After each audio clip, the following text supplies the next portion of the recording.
հենց որոշեցին ձերբակալել Անդրանիկ Թևանյանին։ Ինչու իրենց թիրախումը, իշխանության թիրախում հայտնեց Անդրանիկ Թևանյանը եւ այդպիսի մեղադրանքով։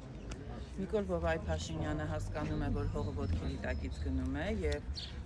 վստահորեն տեսնում է հարցումներն էլ սոցիոլոգիական հարցումների պատասխաններն էլ վկայում են, որ ՔՊ-ին եւ Նիկոլին արդեն մեր քաղաքացիների զգալի մասը միայն մերժում է, անարգում է, հասկանալով, որ իշխանությունը արդեն իր ձեռքից գնում է եւ ինքը կանգնելու է դավաճանի խարանը ունենալով կանգնելու է պատասխանատվության առջև,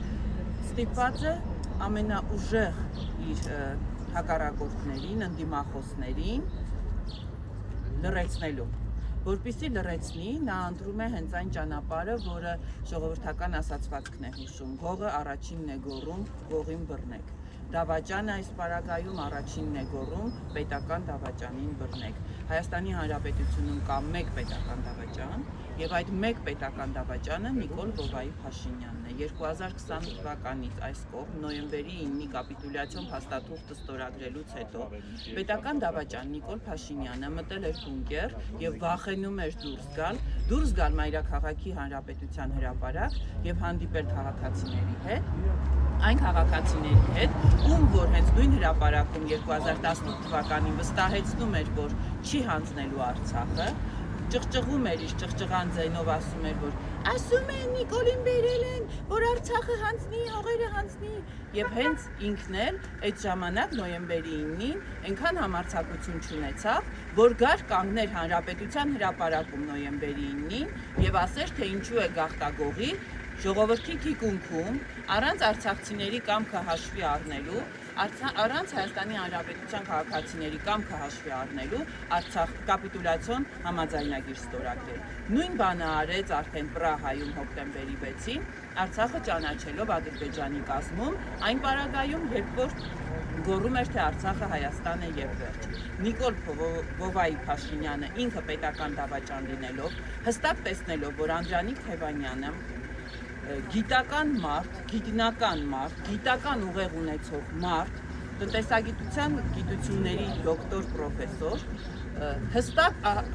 առանձնացնում է այն շեշտադրումները, որոնցով պետք էր թիրախավորել Նիկոլին, ճիշտ թիրախավորել Նիկոլին, եւ այդ ազդակները մեր քաղաքացիները տեսնում էին։ Քաղաքացիները հասկանում են նաեւ քաղաքական գործիչներից ով է ավելի անկեղծ եւ ով է ավելի շատ քաղաքացիների խնդիրներով զբաղվում եւ տեսնելով, որ կոնկրետ եւ Մայր Հայաստանի եւ այս պարագայում, քանի որ Մայր Հայաստանը առաջան Հայաստանի ծրագրով Բարգավաճ Հայաստան կուսակցության հետ է մասնակցում եւ օրեցօր գնալով վարկանիշը ավելի է բարձրանում, փորձում է վարկաբեկել եւ քաղաքական ամենահզոր ընդդիմախոսներից մեկին եւս լրացնել։ Սա խոսում է Նիկոլ Փաշինյանի վախերի մասին, ավելի ճիշտ Նիկոլ Փաշինյանի տերերի Էրդողանի եւ Ալիևի վախերի մասին։ Նրանք հասկանում են, որ չունենալով Նիկոլին չեն կարողանալու Հայաստանը դարձնել արևմտյան Ադրբեջան եւ Նիկոլին պահում են թուրքերը, Նիկոլը ունի ադրբեջանական աջակցություն, Նիկոլը փորձում է մանիպուլյացիոն հնարքներով քաղաքացիներին ներկայանալ շանտաժի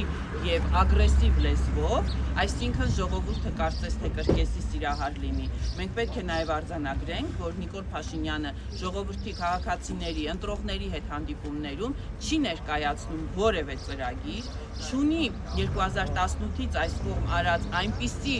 գործեր, որոնցով կարող է վստահորեն ներկայանալ եւ ասել, գիտեք սիրելի քաղաքացիներ,